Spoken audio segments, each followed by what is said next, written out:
J'aime beaucoup le vin. C'est grâce à Anders qui passe derrière là. J'aime beaucoup le vin. On a appris à boire le vin, le bon vin grâce à lui. Et grâce à Patricia aussi, ils boivent beaucoup de vin. If one glass of wine is good for your health, imagine what a whole bottle could do then. Papa et Béate, pour eux, le vin, c'est la vie. Ou la vie, c'est le vin, on peut dire les deux. On adore le vin. On boit beaucoup là, on a juste voulu ouvrir une petite bouteille pour boire, mais il est fini maintenant. Hein. Anders, il arrive à Bordeaux et il y a tout le monde qui le connaît, quoi. On a toujours eu au Vieux-Lausanne une très bonne réputation. Mon père a toujours eu une très bonne réputation pour avoir des super bonnes bouteilles. Depuis le début, on achetait toujours un peu plus que nos moyens parce qu'on a dit il faut avoir une super cave à vin. On a 450 références dans les vins.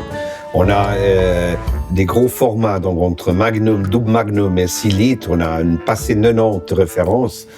Je pense qu'au point de vue vin, on est un des plus grands à Lausanne. Hein. Allez, Béat. Allez, à nous.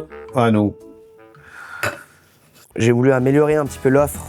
Et ça, c'est grâce à Miguel qui est arrivé, qui est notre sommelier, qui a aussi fait un boulot monstrueux dans cette cave, gigantesque pour l'entretien, pour le référencement, pour le suivi et pour la sélection des vins. Je m'appelle Miguel, je suis le sommelier de Vieux-Lausanne et je vous souhaite le bienvenu à la cave de Vieux-Lausanne. Moi, je viens d'une région du nord du Portugal, c'est la région de Vinho Verde, unique dans le monde. Et c'est un vin qui c'est assez vif, c'est assez frais. Et normalement, si le bouchon ça pète pas, ça veut dire que le vin est pas bon, quoi. Dans la vie, toujours fait sauter le bouchon pour dire bon, le vin est bon, c'est prêt à boire, quoi. Miguel est un passionné du vin. Est un grand passionné du vin, donc il a la même approche. Quand il va essayer d'analyser la personne qu'il a en face de lui, essayer de comprendre un petit peu ses goûts et puis proposer le meilleur vin, et le vin qui va plus être en adéquation avec l'attente du client qui est en face. Depuis que je suis arrivé, c'est vrai qu'il y a eu une grande évolution. On a passé de 200 références à 400 en termes de quantité de vin. Ouais. Ici, au milieu, il y avait un bon. Et aujourd'hui, c'est pas possible de s'installer ici. Tout est vraiment, on a bien agencé. On a mis le petit casier, comme ça on arrive à mettre plus de références. Et on a mis aussi par région, c'est très important après pour venir le rechercher, quoi. On a un ping assez gourmand, voilà. Et on essaie aussi d'avoir un choix de vin qui accompagne notre plat. Après, il ne faut pas oublier aussi le goût du client. Il faut toujours poser la question, qu'est-ce qu'il aime comme vin? S'il aime le vin suisse, est-ce qu'il aime bien voyager? S'il aime des vins plutôt élégants, fruités, de vins plus structurés, plus puissants. On a des clients ici, quand on arrive, on sait déjà qu'est-ce qu'ils boivent, quoi. Ils arrivent, voilà, le pinot noir, ok, ici qu'ils boivent le pinot noir. Des fois, on veut essayer de faire guster autre chose, mais c'est pas possible, non? C'est vrai que la cave à vin ici, elle est assez mythique. La cave, elle est à 2 mètres derrière le buffet au café. Donc on peut prendre les clients, on ouvre une porte, on descend dans la cave. L'expérience client, où tu peux aller chercher ta bouteille dans la cave, tu descends, tu passes dans cette petite cave, c'est vrai que c'est quelque chose qui est très apprécié et qu'on aime aussi faire, c'est assez original. La cave, elle date de 1350, à l'époque ils construisaient la cathédrale. Il y avait déjà des caves en molasse, voûtées. À l'époque, cette cave qui est en molasse, elle date du XIVe siècle. Ici, en fait, c'est un ancien passage qui donnait accès à la cathédrale. C'était fait en 1170. Si vous voyez un peu la pierre, les structures, c'est les mêmes qu'ils ont utilisées à la cathédrale. Et là, à 300 ans arrière, ils ont fermé ici le tunnel, voilà, et on a fait ici notre cave. On est sur une des dernières caves 100% naturelles, on régularise absolument rien dans cette cave, ni l'humidité ni la température. Parce qu'on peut se le permettre, il y a des deltas de température qui sont vraiment très faibles entre les valeurs les plus hautes qu'on a en été à l'extérieur et puis les valeurs les plus basses qu'on a en hiver. Ce qui nous permet de garder des grands crus et d'avoir très peu de problèmes sur les vins. C'est idéal, ouais. C'est idéal. Il faudrait avoir une cave à fromage encore, c'est la seule chose qui... Les saucissons, ouais. Et les saucissons. Et ici, on a tout le vin de Bordeaux, voilà. J'ai ici tout le vin de Toscane. Au fond, on a le Valais de Rhône. Aussi, on a aussi des grands formats. On a aussi un peu de pinot noir. On essaie de le mettre ici, un peu, dans cette région-là. Et après, le vin suisse, elle est juste là, ici derrière. On a le vin de Lavaux et de Valais derrière vous, quoi. Miguel aime beaucoup les vins prestige aussi comme nous, donc on essaie de faire des offres accessibles en vin ouvert. Nous, on a des vins qui vont de 45 francs à 5000 francs. Mais ça veut dire que moi on a une politique de tarification des vins qui est à mon sens juste, c'est-à-dire que plus le vin est cher, plus la marge va être petite. On va pas faire du x3 sur un vin qu'on achète 150 francs. Et si on achète un bon vin à 15 francs, on peut le vendre 45.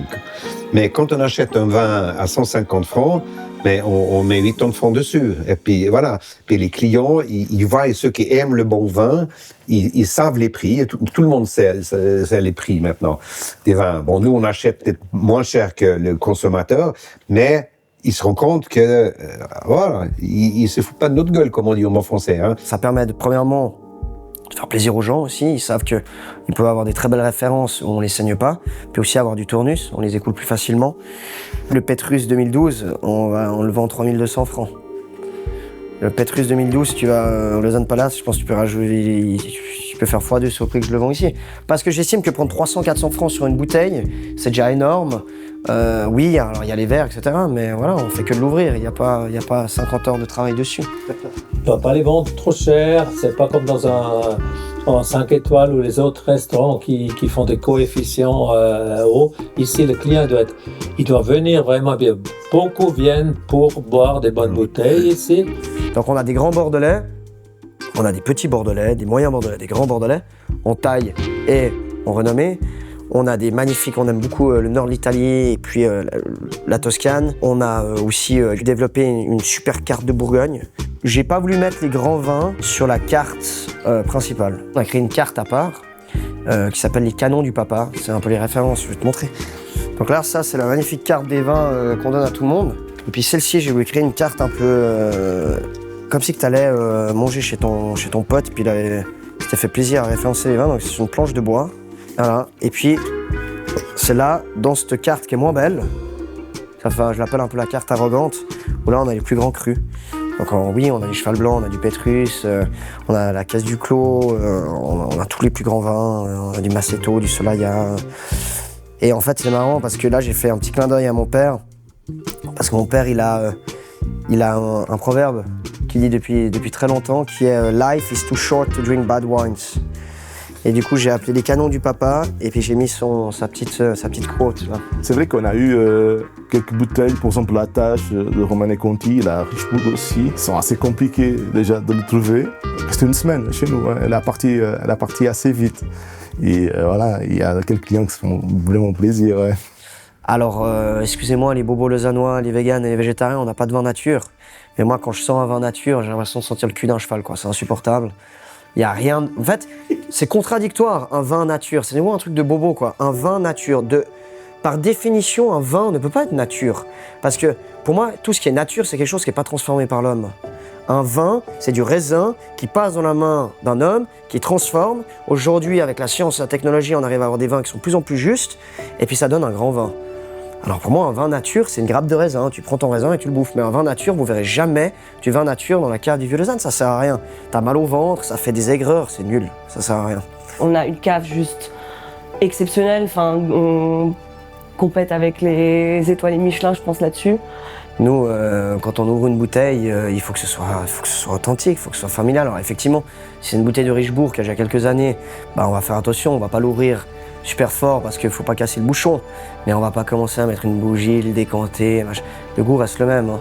Tu poses au client, est-ce que vous voulez qu'on décante la bouteille ou pas? Moi, je suis du principe que les vieilles années, il faut pas les décanter, il faut juste les servir doucement pour pas que le dépôt rentre dans le verre. Et au pire, s'il y a du dépôt dans ton verre, tu tournes un peu ton verre, le dépôt il tombe.